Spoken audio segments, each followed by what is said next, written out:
такая вот ветряная мельница. Ну, это, конечно, макет. Тоже находится. Газоны. Все зелено, красиво. Так, мы зашли. За вход заплатили на человека 2 рубля 50 копеек. Это примерно получается $1. Напоминаю, мы музей этнографии. Белорусская деревня 19 века. Перед входом в деревню вот такая вот, что-то напоминает барской усадьбы, да, немножко есть, но это отель Гранд. И первый домик нас встречает изба пчеляра. И здесь мы видим мед гречишный, мед фацелиевый и майский. А сколько стоимость меда? 8 рублей литр. Лесной нет, 700 грамм. 700 грамм? 8 рублей. Так. Получается 700 грамм. Это 8 рублей. Это примерно где-то 3,5 доллара.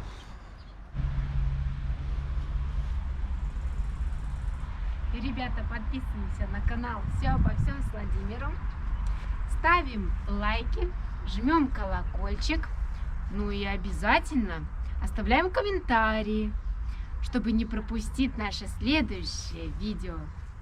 Так, впереди у нас тир. 10 выстрелов, 4 рубля. Это получается чуть больше доллара, где-то $1.80. Мы находимся вот перед корчмой и заходим в такую вот корчму. Получается, крыша даже накрыта такой вот дранкой, как раньше крыли, с маленьких дощечек. Окна, ставни, все такое приближенное именно к 19 веку.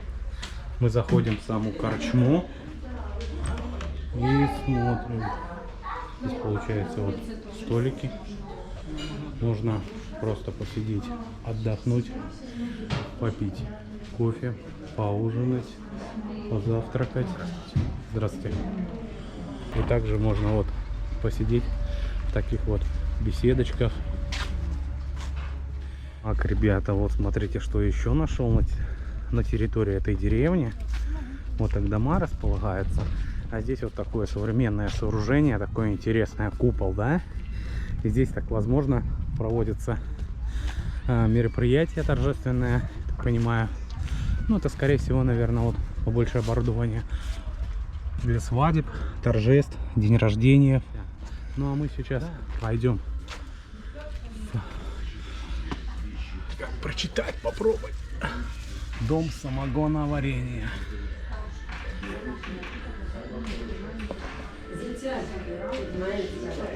Так, запах стоит такой душистый. 50 грамм, рубль 65.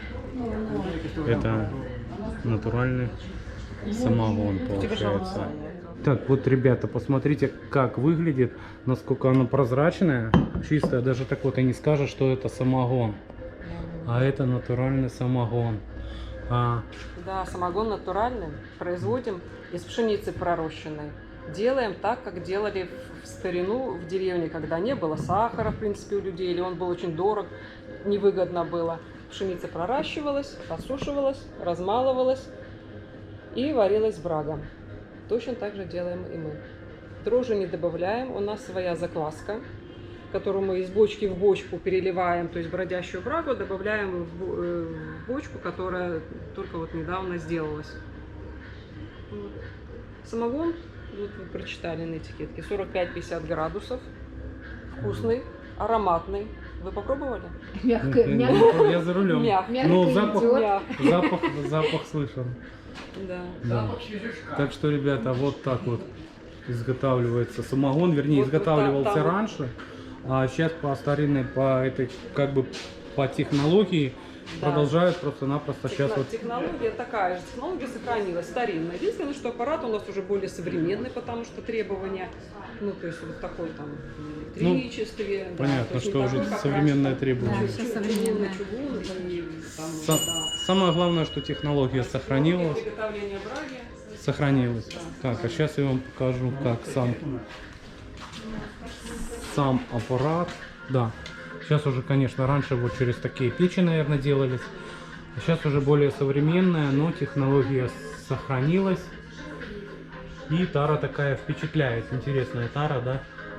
Трехлитровые банки. Ну, раньше же самогон хранили в трехлитровых вот таких вот больших посудах. Да. Ну, а мы покидаем эту корчму самогоноварения и двигаемся дальше.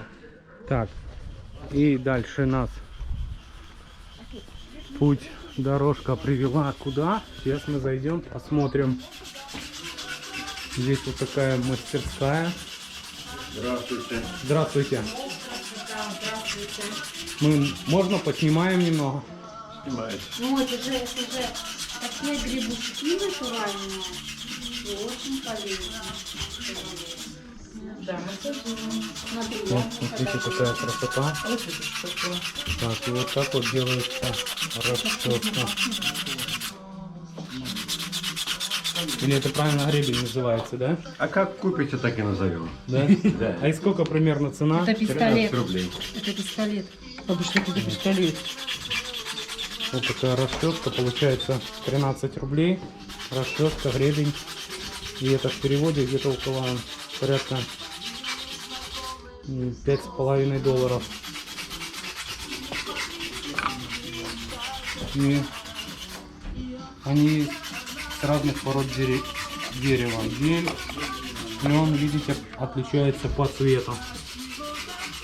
Самое темное это вот дуб. Получается, вот структура дерева настолько темная, что даже и красить не надо. Липа тоже такая симпатичная. Вот.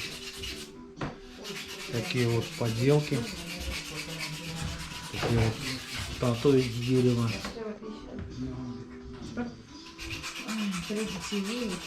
Вот такая избушка. А я для себя, я не продам. Вот такие таблички тоже. Интересно.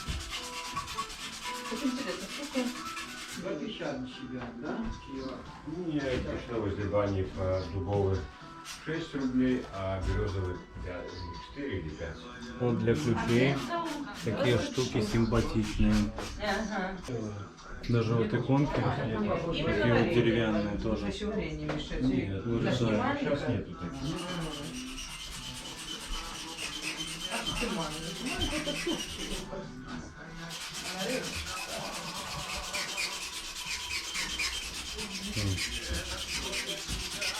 Ну, спасибо. Так, ребята, следующая избушка у нас кузнец. Сейчас заходим. Добрый день. Это вот вы всю такую красоту своими руками сделали, да? Да. Ну, на Китай не похоже. А вот смотри, какая красота. Глина тяжелая такая. И сколько вот такая розочка стоит? 15 рублей. Смотри, какая. Сколько? 15 рублей. Это 4,5 Надо сделать еще такое. доллара. 15 рублей. Ну, ты Ой. миниатюру, Ой. как попробуй Ой. сделать что такое. Да, красиво. Ничего им делать, ну Смотри. кажется. Если рука написана, конечно. Да. И подсвечники, которые мы искали по Дубаю. Пауки такие. И сколько подсвечники стоят? Эти по 25, это 30, те по 15. Так, это порядка $10. Ну да, 10 баксов. Так, ну само производство проходит вот здесь. Здесь уже такое более современное оборудование.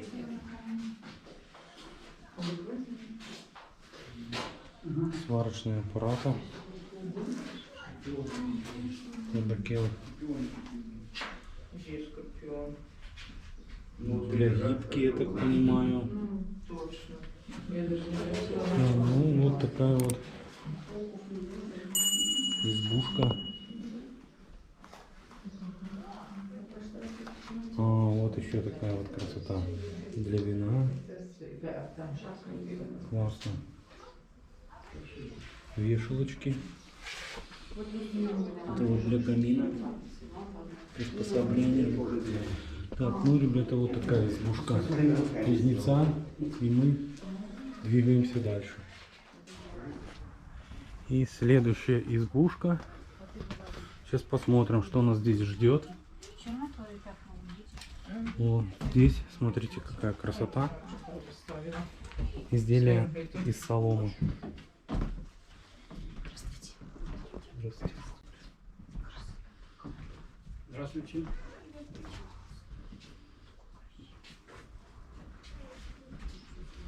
Вот такие цветы шикарные, конечно, сделаны своими руками.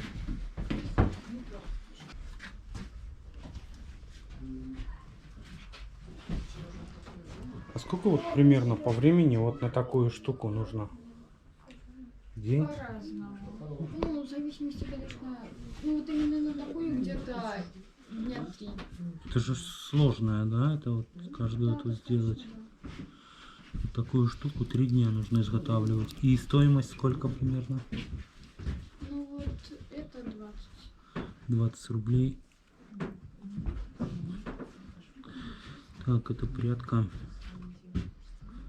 7 долларов. 7,5 долларов. Так. Вот такие штуки тоже красивые, сложные. Какой цена у вас такая вот эта вот вазочка? 4. Катя себе нашла. Я на кухне себе поставлю как раз таки, где у нас такие вот, да? И очень 4 красиво. рубля, это получается чуть больше доллара, $1.80. Так а как вот сам процесс, это получается вот эта солома, она же ломается, ее намачивать надо, да? Ее надо замачивать в теплой либо горячей воде. И сколько ее держать? Или просто замочить и можно делать? Нет, ну где-то минут на 20, чтобы она там лежала. Мгм. И где вот этому всему учат? Или это передалось? Ну, моя бабушка училась Самоучки. давным-давно на фабрике народного творчества там. А вам оно получилось? Передала по наследству? Нет, я этим не занимаюсь, у меня мама и бабушка, я А. нет. Да. Ну, а мы с вами красиво. двигаемся дальше. Так, Следующая наша станция называется Гончар. гончарные изделия. Сейчас мы вам покажем, как они выглядят. Это все сделали своими руками. Вы? Нет? Муж? Это вот такая вот красота. Красота, реально красота. И часики работают. Вы видите, что секундная стрелка двигается. Магнитики такие.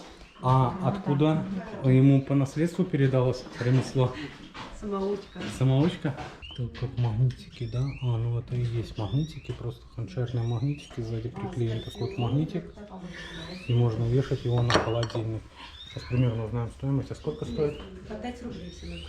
5 рублей, это около $2. $2, вот такие вот штучки. Вот они навешаны на металл. Вот так они смотрятся будут на холодильнике. Да, ну а мы двигаемся дальше. Это смотрите, какой колодец стоит у нас в деревушке. Ну, конечно, это имитация колодца, но все равно так это контраст добавляет всей самой деревне. Среди деревни получается колодец. Так, ну а следующий наш путь — столярная мастерская. Столяр. Смотрите, как орден сделан. И это все из дерева. А цена вот стула и вот это и вот этого. Что? Цена. Цена это $150 по курсу, там 100. Вот такой стульчик $100 стоит. А скалочки? 12 рублей с березы. 12 рублей, $6. А это детские игрушки, да? Да. Вы делаете, получается, своими руками. Да. Вот это вот дубовая доска. Нет, это ольха, это мягкое вот. дерево. Я сразу говорю, что это как сервировочное больше. Вот эти две первых. Вот эти идут как сервировочные. Можно резать, но они быстро строят. Видите, ольха. Вот эти, это уже, как говорится, можно и пользоваться, и для сервировки, и все. Это изъяснение. Это 35, это 30. Это 35, это 20. Так это получается порядка 10, от 10 до $13 стоимость. Ну и покидаем столярную мастерскую. И направляемся с вами в ткацкую мастерскую. И перед ткацкой мастерской вот такая кошечка лежит. Отдыхает прямо на ступеньках.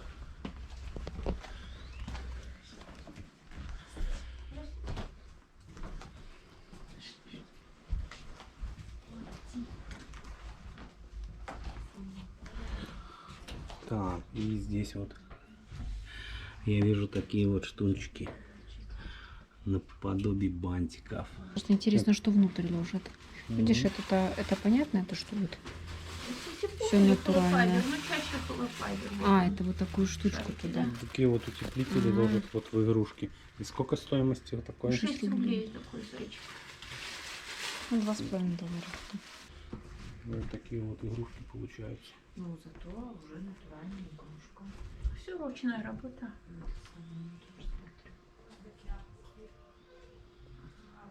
Это вы все делаете? Ну, у нас здесь 3 мастера работают. Вчера вот другая дежурила, сегодня я. Видишь, смотри, как интересно, да? Это кофе?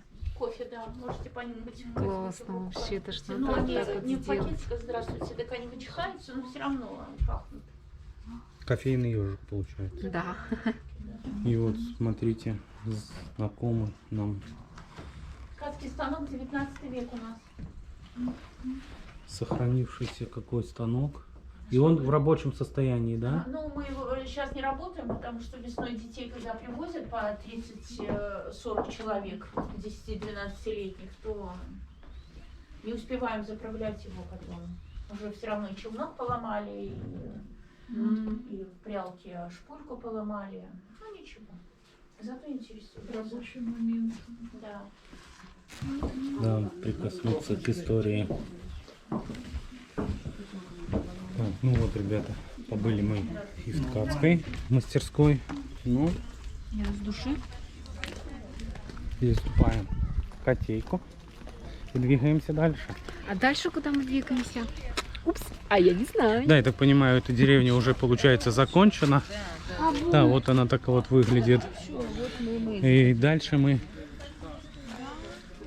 двинемся на историческое место, где произошло сражение. Это Буйницкое поле. Смотрите, как вот выглядит такой вот забор. Ребята, вот мы с вами находимся на Буйническом поле, на котором 23 дня, получается, с 3 по 26 июля 41 года стоял насмерть 388-й стрелковый полк во главе с полковником Кутеповым. Да, которые сдерживали оборону города Могилева. И в память этого сделали мемориальный комплекс Буйницкое поле. А это получается у нас, вы видите, это каплица, которая построена из красного кирпича. Ну и на поле вот представлены виды вот вооружения. Да, это вот пушки. Здесь так все ухожено, газончики подстрижены, все чисто, аккуратно. И вот такая вот военная техника танки, я так вижу, от легких танков и кончая тяжелыми. И массивная такая вот пушка, наверное, дальнобойная.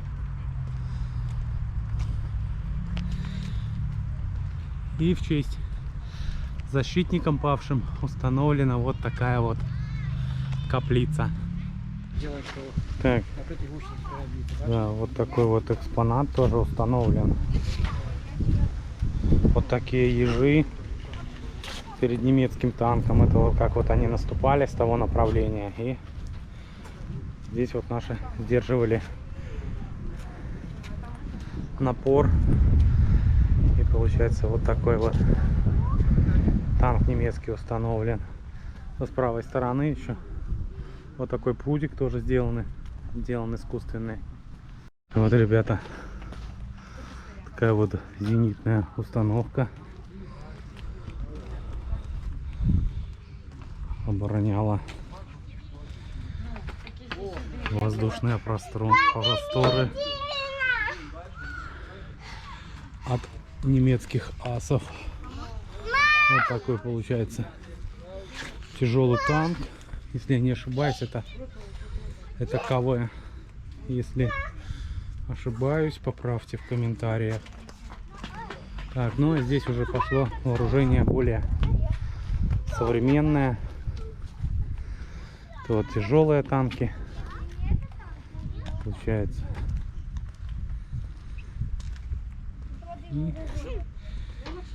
И завершает вот самый маленький легкий танк. Ребята, посмотрите, еще такой вот, ну это, я думаю, уже вырыли специально противотанковый ров, чтобы приблизить к реальности, чтобы люди представляли, как люди вручную выкапывали вот такие рвы, чтобы не проходили танки на Могилев. Ну и опять же тоже здесь вот пушечки представлены. Да, такие вот рвы. Все это копалось вручную.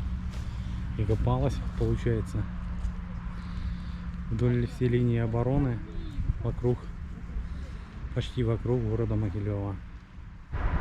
Вот и закончилось наше путешествие по агрогородку Буйничи Могилевской области. Так что, ребятки, пишите в комментариях, Где бы вы советуйте, да, куда где бы вы хотели побывать, в каких районах, какие достопримечательности Беларуси хотели бы посмотреть. И мы с вами обязательно там будем. Ну а на этой нотке мы будем завершать наше видео. Да. Подписывайтесь на наш канал. канал, ставьте лайки, жмите колокольчик. Ну, до новых встреч. Пока-пока. Пока-пока.